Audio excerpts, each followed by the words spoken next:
Hey guys, my name is Mark Steele. I'm the broker of record for Justo Inc. Brokerage.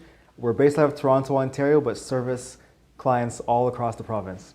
Now today's topic, we're going to talk about buying a condo versus buying a house in Toronto.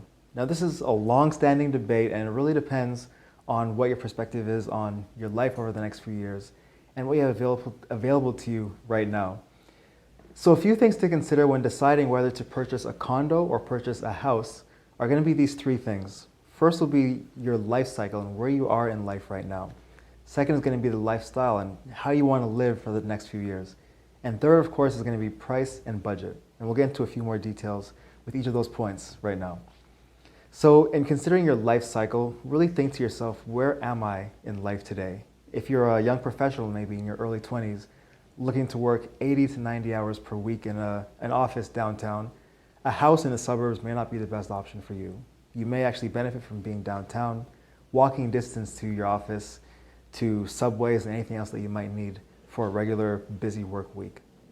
Whereas someone who wants to start a family will get a lot more benefit from living in the suburbs, having a quiet street to live on to raise their family, and make some friends with the neighbors and be a little more safe in the area that you choose to live in that way. Now the next point is lifestyle. I know some of us in the young adult millennial age want to have fun. They want to go to work during the day and party at night. Downtown is amazing for that. You're going to have condos walking distance from entertainment, from nightlife, from sporting events, and anything else that you and your friends need to have a good time.